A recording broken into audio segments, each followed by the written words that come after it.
Hello friends, কেমন আছো তোমরা? আমি মৌসুমি ভৌমিক তোমাদের সাথে আরেকটা ভিডিও নিয়ে চলে এসেছি। ফ্রেন্ডস, তোমরা তো জানো আমি একজন ট্রাভেল ফ্রিক। আমি ট্রাভেল করতে খুব পছন্দ করি। আজকে আমি যাব সাভারে ঘুরতে এবং সেই সাথে নিজের কিছু কাজও করতে অফকোর্স। তাই আমি ভেবেছি যে আমার এই জার্নিটা আমি তোমাদের সাথে শেয়ার করে নিই। তো চলো বেশি কথা না বলে শুরু করা যাক। বন্ধুরা, আমি উত্তরাতে থাকি এবং উত্তরাতে আসলে বেশ কয়েক বছর ধরে অনেক প্রোগ্রেস হয়েছে। উত্তরা কিন্তু এতটা প্রোগ্রেসিভও ছিল না একটা সময়। এখন যেসব এরিয়া দিয়ে আমি যাব তোমরা খুব ক্লিয়ারলি বুঝতে পারবে একটা সময় কিন্তু এই এরিয়া দিয়ে যাতায়াত করার উপরে বেশ নিষেধ ছিল এবং সন্ধ্যার পরে এসব জায়গা দিয়ে তো কেউই যেত না এবং পুলিশ পাহারা দিত। এখন দেখো কত বড় বড় বিল্ডিং উঠে গিয়েছে, বাট এখনও এই যে এত বড় বড় গাছ, নেচার, ছায়া, এগুলো আমার কাছে কিন্তু দুর্দান্ত লাগে। আমি একজন নেচার লাভার হিসাবে মেট্রো রেল কিন্তু খুব পছন্দ করি। আমরা এখন মেট্রো রেলের নিচ দিয়েই কিন্তু যাচ্ছি। দেখো কি সুন্দর এই জায়গাটা, আমি যতবারই ক্রস করি অতবারই আমার কাছে সুন্দর অনুভূতিতে ভরে ওঠে এবং চারপাশে দেখতেই পাচ্ছ প্রচুর কাশফুল ফুটেছে। তোমরা কিন্তু কিছুক্ষণ পরপরই প্রচুর কাশফুল দেখতে পারবে।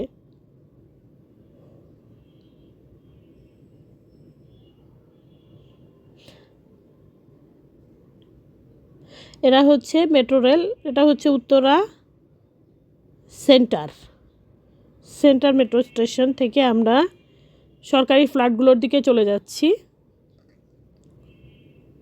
একটা সময় এসব এলাকাতে কিন্তু কেউ আসতো না এবং পাহারা দিত পুলিশ, এবং রাতের বেলায় কাউকে ঢুকতেও দিত না। এখন এই এরিয়ার প্রোগ্রেস দেখলে বিশ্বাস করতে ইচ্ছা হয় না যে একটা সময় এত কঠিন সময় ছিল। এখন আমরা চলে যাচ্ছি সরকারি ফ্ল্যাটের দিকে। ওই যে দেখো দেখা যাচ্ছে সরকারি ফ্ল্যাটগুলো। এখানে বেশ একটা সুন্দর পিকনিক ভাইব আছে। এখানে লেক আছে, লেকে তোমরা চাইলে বোটিংও করতে পারবে। এখানে ছুটির দিনগুলোতে কিন্তু প্রচুর লোকজন হয়। দেখো প্রচুর কাশফুল ফুটেছে। শরৎকাল আসলেই প্রচুর কাশফুল ফোটে। পুজো ছাড়াও এই কাশফুলটা আমাদের জন্য আরেকটা উৎসব। আমরা এখন চলে যাচ্ছি বেড়িবাঁধের দিকে।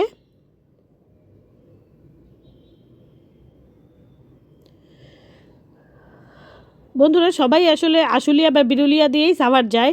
আমরা একটু ট্র্যাডিশনাল রুট থেকে একটু অন্য রুটে যাব। আমরা গাবতলী হয়ে সাভারে ঢুকবো।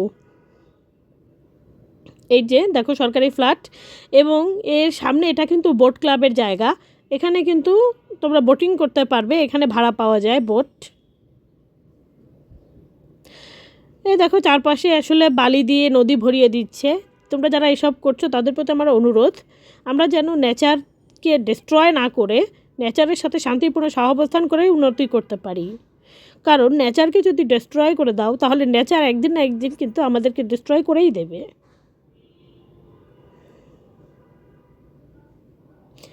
এই জায়গাগুলো কিন্তু আমার খুবই ভালো লাগে। দেখো চারপাশের প্রকৃতি আমাকে মুগ্ধ করে দেয়। আমি একজন কিন্তু ট্রু নেচার লাভার। আমার খুবই ভালো লাগে নেচার এবং আমি বেশ এনজয় করি। এই রাস্তাটা এত ছায়া দেয়, এত সবুজ, এত বড় বড় গাছ,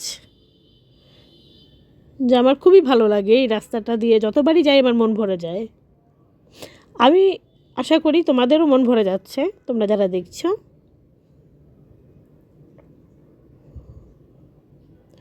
বন্ধুরা, এখন যে তোমরা যে নদীটাকে দেখতে পাচ্ছ এটা কিন্তু তুরাগ নদী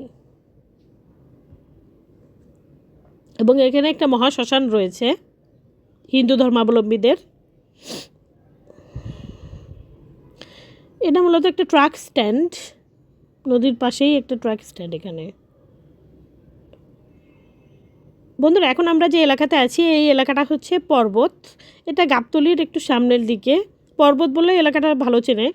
এখন আমরা ইউ টার্ন নিয়ে সোজা চলে যাচ্ছি সাভারের দিকে।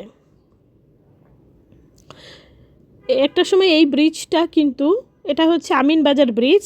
এই ব্রিজটা একসময় কিন্তু খুব ডেঞ্জারাস ছিল এবং এখানে বেশ কিছু ভয়ঙ্কর অ্যাক্সিডেন্টও হয়েছে ইতিপূর্বে।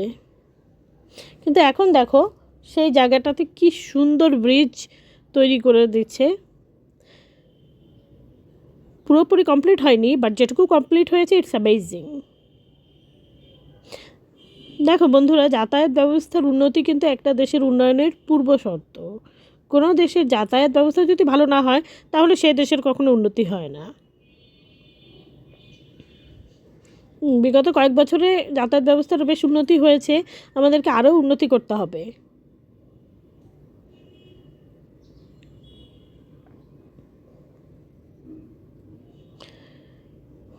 আমি যতবারই এই জায়গা দিয়ে আসি আমার কিন্তু মন ভরে যায়। তোমরা যারা জানো না তাদেরকে আমি জানিয়ে রাখি, আমি কিন্তু জাহাঙ্গীরনগর ইউনিভার্সিটির স্টুডেন্ট ছিলাম এবং একটা সময় এই রোড ধরে আমি নিয়মিত যাতায়াত করেছি। এবং আমি একটা সময় সাভারে থেকেওছি। তাই সাভারের প্রতি আমার কিন্তু টানটা একটু অন্যরকম।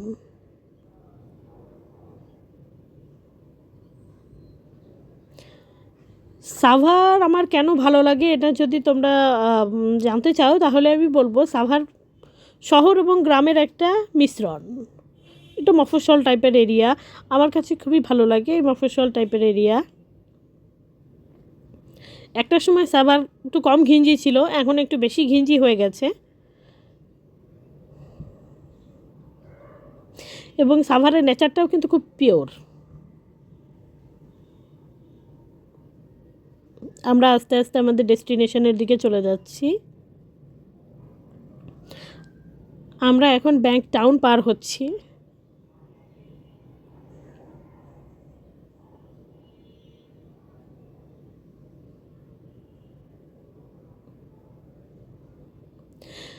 তোমরা সাভারে আসার পথে কিছুক্ষণ পরপরই কিন্তু তোমাদের ওভারব্রিজ চোখে পড়বে, ফুট ওভারব্রিজ।